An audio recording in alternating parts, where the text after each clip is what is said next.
Hi, welcome to Love Talkies. Feel My Love episode number 135.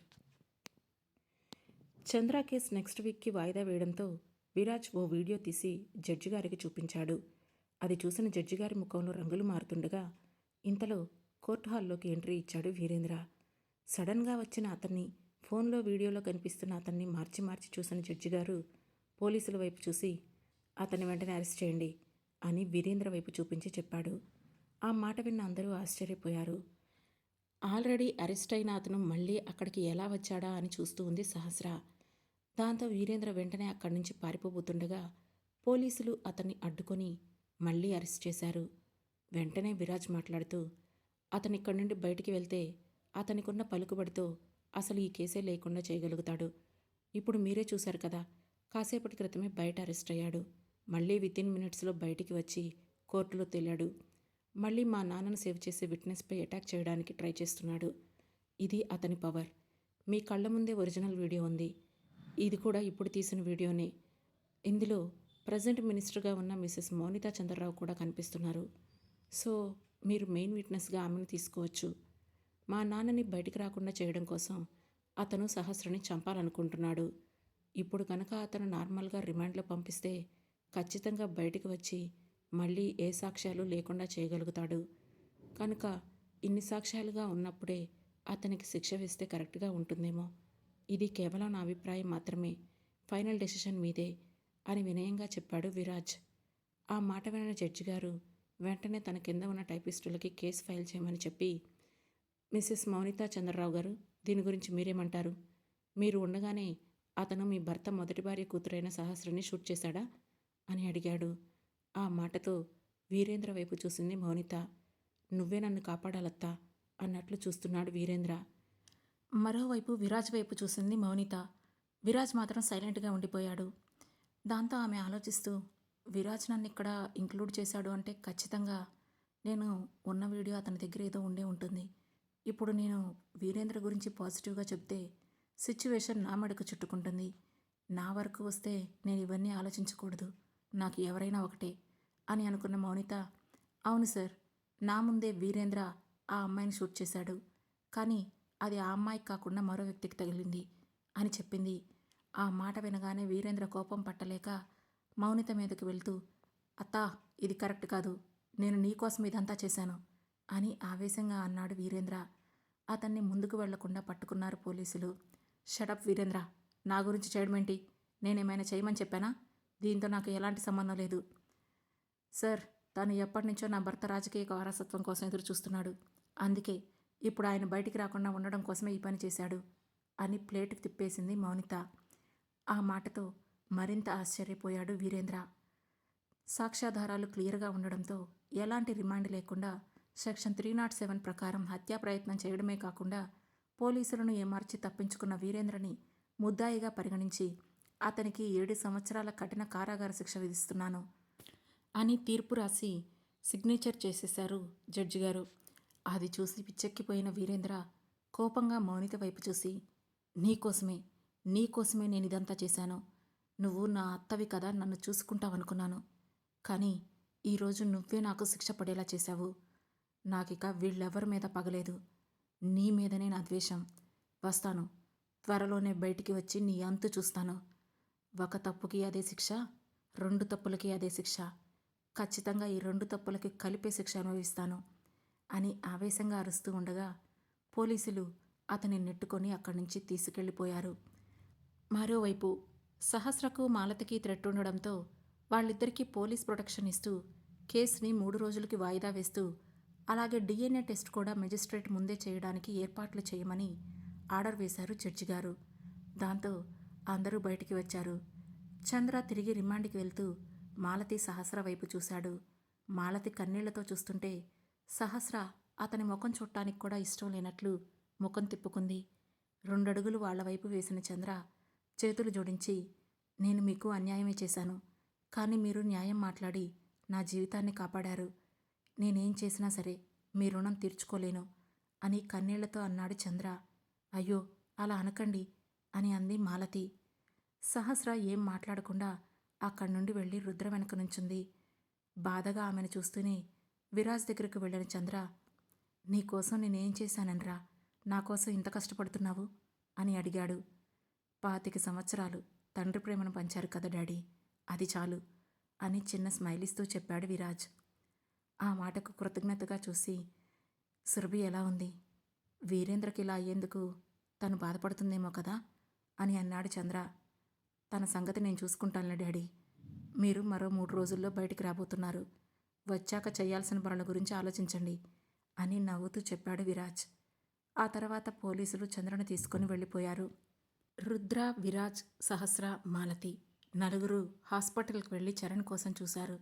అప్పటికే చరణ్కి treatment జరిగి చేతికున్న bullet తీసేసి కట్టుకట్టారు. కొద్ది రోజులు రెస్ట్ తీసుకోవాలని డాక్టర్స్ చెప్పడంతో డిశ్చార్జ్ కూడా చేశారు. అందరూ కలిసి ఆ రాత్రి రుద్ర వాళ్ళకి అక్కడే ఉన్న గెస్ట్ హౌస్లోనే స్టే చేయడానికి వెళ్ళారు. విరాజ్ సరాసరి తన ఇంటికి వెళ్ళాడు. అతను వెళ్ళేసరికి హాల్లో కూర్చొని కోపంగా చూస్తోంది మౌనిత. ఎప్పుడైతే విరాజ్ ఇంట్లోకి వచ్చాడో వెంటనే పక్కనే ఉన్న ఫ్లవర్ వేస్ తీసి విరాజ్ ముందుకు విసిరి కొట్టింది మౌనిత. కానీ ఆమె కోపాన్ని ఏం పట్టించుకోకుండా కూల్గా వాటి పక్క నుంచే నడుచుకుంటూ లోపలికి వచ్చాడు విరాజ్. దాంతో మౌనిత వెంటనే పైకి లేచి, విరాజ్, నువ్వేం చేస్తున్నావో నీకు అర్థమవుతుందా? అసలు తనని ఇంత పట్టుబట్టి బయటకు తీసుకురావాల్సిన అవసరం నీకేంటి అని అడిగింది. నువ్వేం చేస్తున్నావో నీకు అర్థమవుతుందా మమ్మీ? ఇన్ని సంవత్సరాలు నువ్వు ఆయనకి భార్యగా ఏ విధంగానూ ఉండకపోయినా నీ భర్తగా నీకు ఈ సొసైటీలో రెస్పెక్ట్ ఆయన వల్ల కాదా వచ్చింది?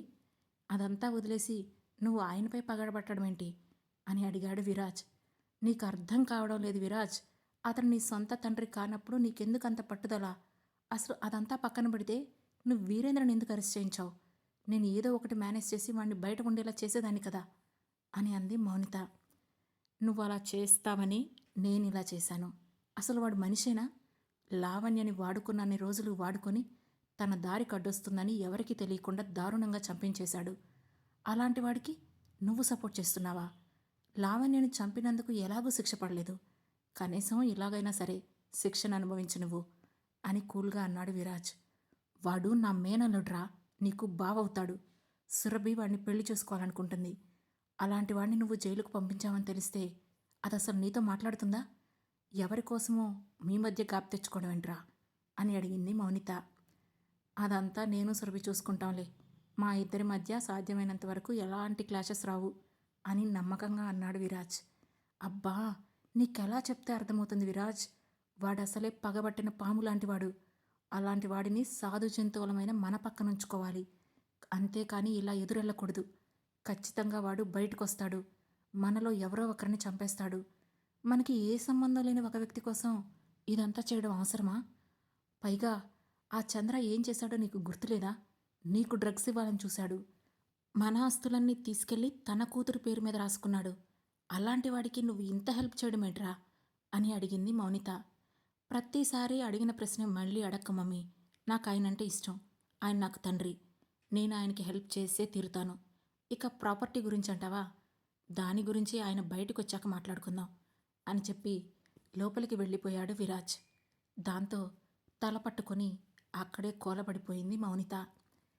అదే సమయంలో ఆ రోజు చంద్రకేస్ ఫైనల్ హియరింగ్ ఉందని ముందే తెలుసుకున్న సురభి ఆ న్యూస్ కోసం వెయిట్ చేస్తూ ఉంది. అయితే ఆ న్యూస్తో పాటు సోషల్ మీడియాలో వీరేంద్ర అరెస్ట్ అయిన న్యూస్ ఇంకా హాట్ టాపిక్గా రావడంతో వాటంతా జాగ్రత్తగా గమనించిన సురభి వెంటనే విరాజ్కి కాల్ చేసింది. అప్పుడే ఫ్రెష్ అయ్యి రూమ్లోకి వచ్చి బెడ్పై వాలిన విరాజ్ సురభి దగ్గర నుంచి కాల్ రావడంతో కాల్ లిఫ్ట్ చేసి, హాయ్ సురభి అని అన్నాడు. హాయ్ రాజ్, ఏంటి అక్కడేం జరుగుతుంది? ఆ వీరేంద్ర సహస్రాకపై అటాక్ చేశాడా? నేను న్యూస్లో చూస్తుందంతా నిజమేనా అని అడిగింది సురభి. నిజమే, అలాగే ఇప్పుడు నీకు ఒక వీడియో కూడా పంపిస్తాను, నువ్వే చూడు, నీకే పూర్తిగా అర్థమవుతుంది అని అన్నాడు విరాజ్. కానీ అతను చాలా డేంజరస్ పర్సన్ కదరా, తనని ఇలా జైలుకు పంపిస్తే తర్వాత తిరిగి వచ్చి మనపై అటాక్ చేస్తాడేమో అని భయపడుతూ అంది సురభి. చూడు సురభి, ముందు నువ్వు ఇలా భయపడటం మాని, మనం ఏ తప్పు చేయలేదు, తప్పు చేసిన వాడికి శిక్ష పడేలా చేయాలనుకుంటున్నాం అని అన్నాడు విరాజ్. మరి అలా అనుకుంటే డాడీ కూడా తప్పు చేశారు కదరా, ఆయన్ని ఎందుకు బయటకు తీసుకురావాలనుకుంటున్నావు? ఆస్తి కోసమా అని అడిగింది సురభి. ఆయన చేసిన తప్పుకి ఇప్పుడు ఆయన రియలైజ్ అయ్యి బాధపడుతున్నాడు కదక్క. అనుభవించిన 4 సంవత్సరాలు జైలు శిక్ష అనుభవించాడు. అలాగే ఒక్కసారిగా ఎవరెస్ట్ శిఖరం నుంచి లోయలోకి దిగినట్లుగా పదవి పోయి, పరువు పోయి ఉన్నాడు. సో, అతనికి ఈ శిక్ష సరిపోతుందని నేను అనుకుంటున్నాను. ఇంకేదైనా శిక్ష మిగిలుంటే అది అతను బయటికి వచ్చాక సహస్రక్క వాళ్ళ అమ్మగారు వేస్తారు. నా వరకు నేను నన్ను పెంచిన రుణం తీర్చుకుంటున్నాను. ఇక వీరేంద్ర విషయానికొస్తే తను చేసిన ఆ తప్పులు మాత్రమే కాదు, వాడు నీ జీవితాన్ని కూడా పాడు చేయాలని చూశాడు. ఇంత చేసిన తర్వాత వాడిని అంత ఈజీగా ఎలా వదిలిపెడతాను అని అన్నాడు విరాజ్. ఆ మాటతో తమ్ముడు తన కోసం అంతలా ఆలోచించడం సురభికి హ్యాపీగా అనిపించింది. సరే, నువ్వు జాగ్రత్తగా ఉండు, అలర్ట్గా ఉండు. అలాగని తనని మరీ అవాయిడ్ చేయకు. అమ్మ ఎంత కాదనుకున్నా మనకి ప్రాణం పోసిన కన్న తల్లి కదా అని అంది. నేనేమీ అలా చేయడం లేదులే, కానీ డాడీని విడిపించొద్దు అంటూనే ఊరుకోవడం లేదు. బట్ నాకు ఒకే ఒక కోరిక ఉంది సురభి అన్నాడు విరాజ్. ఏంటది? మనల్ని కన్న తండ్రి ఎవరో కనిపెట్టాలనుందా? అతని మనసు తెలిసిన సురభి డైరెక్ట్గానే ప్రశ్నించింది. అవును, అదే అన్నాడు విరాజ్. ఇన్ని సంవత్సరాలు మరుగున పడిపోయిన విషయాలను మనం బయటకు తీయడమే తప్పు విరాజ్. ఇక అతనితో మనకి పెద్దగా అవసరం కూడా లేదు. ఆయనకి మనం కావాలనుకుంటే ఎప్పుడో అమ్మని, లేదంటే కనీసం మనల్నైనా దగ్గరికి తీయాలి కదా. అతను అవేవీ చేయలేదు. అంటే ఆయనకి మనం అక్కర్లేదని మనం మరొకరి పిల్లలుగా పెరిగినప్పుడే అర్థమైంది కదా. అలాంటప్పుడు ఇక ఆ వ్యక్తి గురించి ఆలోచించడం కూడా వేస్ట్. కాబట్టి నువ్వు కూడా అతని గురించి ఆలోచించడం మానేసేయ్. చంద్ర డాడీని బయటికి తీసుకొచ్చాక ఇక పూర్తిగా నీ కెరీర్ అండ్ లైఫ్ మీద ఫోకస్ చేయి అని తమ్ముడికి జాగ్రత్త చెప్పింది సురభి. ఓకే సురభి, కాంప్రమైజ్ వద్దు అన్నాడు విరాజ్. సరే, ఇక ఉంటాను అని చెప్పి ఫోన్ పెట్టేసింది సురభి. అప్పటి వరకు దియాతో ఆడుకుంటూ సురభినే గమనిస్తున్న జశ్వంత్, ఎవరితో ఫోన్? చాలా డీప్ డిస్కషన్ చేస్తున్నావు అని అడిగాడు. ఆ విషయం నీకు అనవసరం అని అంది సురభి. బాగా సీరియస్గా మాట్లాడుకుంటుంటే ఎవరా అని అడిగాను. అది కూడా తప్పేనా అని అన్నాడు జశ్వంత్. చూడండి, రుద్రా సార్ చెప్పారు కనుక మిమ్మల్ని నా ఫ్లాట్లో ఉండనిస్తున్నాను. బట్ అందుకని నా పర్సనల్ విషయాల్లో జోక్యం చేసుకుంటానంటే మాత్రం అస్సలు ఊరుకోను అని చెప్పి విసురుగా కిచెన్లోకి వెళ్ళింది సురభి. వెళుతున్న ఆమెనే చూస్తూ పక్కనే ఉన్న దియాతో, మీ పిన్నికి అంత కోపం ఎందుకు దియా అని అడిగాడు జశ్వంత్. ఏమో, పిన్ని నాతో చాలా బాగుంటుంది, నీ మీదే కోపం చూపిస్తుంది. అంటే నువ్వే ఏదో బ్యాడ్గా చేసుంటావు అని అంది దియా. అంత లేదమ్మా, నేను చాలా గుడ్ బాయ్. సర్లే, మన ఇద్దరు వెళ్ళి ఐస్ క్రీమ్ తెచ్చుకుందామా అని టాపిక్ డైవర్ట్ చేస్తూ అడిగాడు జశ్వంత్. ఓ, వెళ్దాం వెళ్దాం అని ఎగిరింది దియా. అప్పటికే వాళ్ళ మాటలు వంటగదిలో నుంచి వింటున్న సురభి, నువ్వెక్కడికి వెళ్ళకు దియా, ఐస్ క్రీమ్ కావాలంటే ఫ్రిడ్జ్లోనే ఉంది, లేదంటే ఆర్డర్ పెట్టుకోండి, అంతేకాని బయటకు వెళ్ళడానికి వీల్లేదు అని సీరియస్గా ఆర్డర్ వేసింది. ఆ మాట విన్న జశ్వంత్, ఏం కాదులే సురభి, తనని నేను చూసుకుంటాను అని అన్నాడు. వద్దు, రిస్క్ తీసుకోవడం నాకిష్టం లేదు, ఇంట్లోనే ఉండండి అంటూ వెళ్ళి మెయిన్ డోర్ లాక్ చేసి ఆ కీ తీసుకుని మళ్ళీ వంటగదిలోకి వెళ్ళిపోయింది సురభి. దాంతో దియాని ఎత్తుకుని సురభి వెనక్కి వెళ్ళిన జశ్వంత్, ఇప్పుడే నన్ను ఇంట్లో పెట్టి హౌస్ అరెస్ట్ చేస్తున్నావు, ఇక ముందు ముందు నీ గుండెల్లో బంధించేస్తావా ఏంటి అని కొంటెగా అడిగాడు. షటప్, ఇలాంటి మాటలు మాట్లాడకుండా ఉంటే బాగుంటుంది, పైగా పాప ముందు అస్సలు మాట్లాడడానికి వెళ్ళలేదు అని అంది సురభి. ఓ, అయితే పాప లేనప్పుడు మాట్లాడుకుందాంలే అని అనబోయిన జశ్వంత్ భుజంపై చేతిలో ఉన్న గెరటితో వక్కటేసింది సురభి. దాంతో, అబ్బా ఏంటి ఈ మ్యాన్ హ్యాండ్లింగ్ అని అడిగాడు జశ్వంత్. అయ్యో అంకుల్, ఇది మ్యాన్ హ్యాండ్లింగ్ అనకూడదు, ఉమెన్ హ్యాండ్లింగ్ అనాలి అంటూ సరిచేసింది దియా. ఆ మాట విని జశ్వంత్ నవ్వగా, మీరిద్దరూ ఇప్పుడు హాల్లోకి వెళ్తేనే నైట్కి డిన్నర్ పెడతాను, లేదంటే ఈరోజు నైట్ నో డిన్నర్ అని అంది సురభి. ఆ మాటతో ఇద్దరూ సైలెంట్గా హాల్లోకి వెళ్ళిపోయి వీడియో గేమ్స్ ఆడుకోవడం మొదలుపెట్టారు. మరోవైపు చరణ్ను తీసుకుని రుద్ర, సహస్ర, మాలతి అందరూ రుద్ర గెస్ట్ హౌస్కి వెళ్ళారు. చరణ్ పరిస్థితి చూస్తుంటే సహస్రకు చాలా బాధగా అనిపించింది. గిల్టీ ఫీలింగ్తో అతని దగ్గర నుంచి కదలడం లేదు. తినడానికి, తాగడానికి ఏం కావాలన్నా తనే దగ్గరుండి అతనికి పట్టిస్తుంది. మరోవైపు హాల్లో కూర్చొని ల్యాప్టాప్లో ఏదో సీరియస్గా వర్క్ చేస్తున్నాడు రుద్ర. అతని దగ్గరికి వెళ్ళిన మాలతి, ఏమైంది రుద్ర, అంత టెన్షన్గా ఉన్నావు? ఏదైనా ప్రాబ్లమా అని అడిగింది. నథింగ్ ఆంటీ, చిన్నదేలే, నేను చూసుకుంటాను. చరణ్ ఓకేనా అని అడిగాడు రుద్ర. పర్లేదు బాబు, కానీ నిజంగా ఆ చరణ్ లేకపోతే ఈరోజు మన అమ్మాయి పరిస్థితి ఎలా ఉండేదో తలుచుకుంటేనే బాధగా ఉంది అని భయంగా ఆలోచిస్తూ చెప్పింది మాలతి. ఇట్స్ ఓకే ఆంటీ, ఈ రోజుతో అన్ని ప్రాబ్లమ్స్కి చెక్ పెడుతున్నాను అని చెప్పాడు రుద్ర. ఆ మాటతో అనుమానంగా అతన్ని చూసి మెల్లగా సహస్ర దగ్గరికి వెళ్ళిన మాలతి, రుద్ర ఎందుకో టెన్షన్గా ఉన్నాడు సహస్ర, నేను చరణ్ బాబుని చూసుకుంటాను, నువ్వు రుద్ర దగ్గరికి వెళ్ళు అని చెప్పింది మాలతి. ఇట్స్ ఓకే ఆంటీ, మీరు టెన్షన్ పడకండి, ఐఎమ్ ఆల్ రైట్ అని చెప్పి, సహస్ర, నేను బాగానే ఉన్నాను కానీ నువ్వు రుద్రగారి దగ్గరికి వెళ్ళు అని అన్నాడు చరణ్. ఆ మాటతో తలూపి సహస్ర అక్కడి నుంచి లేచి రుద్ర దగ్గరికి వెళ్ళింది. రుద్ర వేళ్ళు అప్పటికే చాలా స్పీడ్గా కీబోర్డుపై కదులుతున్నాయి. దాంతో మెల్లగా అతని వెనక నుంచొని నుదుటిపై చిన్నగా నొక్కడం మొదలుపెట్టింది సహస్ర. ఆమె చేతి స్పర్శ తగలగానే రిలాక్స్గా ఫీల్ అయిన రుద్ర వర్క్కి కాస్త గ్యాప్ ఇచ్చి ల్యాప్టాప్ పక్కన పెట్టి వెనక్కి వాలాడు. అతని కణతలపై మెల్లగా ప్రెస్ చేస్తూ, ఆర్ యూ ఓకే రుద్ర అని అడిగింది సహస్ర. యా, నో ప్రాబ్లం అని అన్నాడు రుద్ర.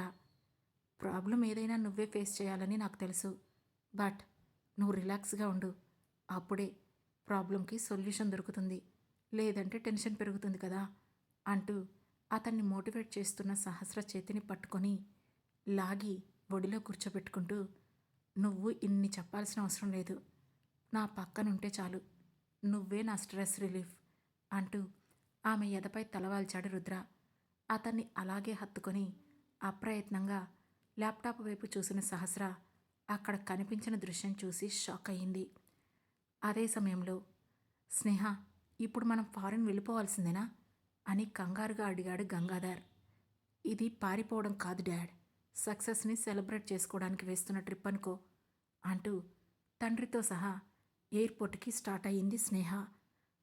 ఇంతలో ఆమె మొబైల్ రింగ్ అయింది. ఆ నెంబర్ చూసి ఫోన్ లిఫ్ట్ చేసిన స్నేహ అవతల పర్సన్ చెప్పింది విని షాక్తో వాట్ అని కంగారుగా అంది. ఆమె గొంతులో కంగారు విన్న గంగాధర్ సడన్గా కారాపేసి, ఏమైంది బేబీ అని అడిగాడు. ఆ తర్వాత ఏం జరగబోతుంది?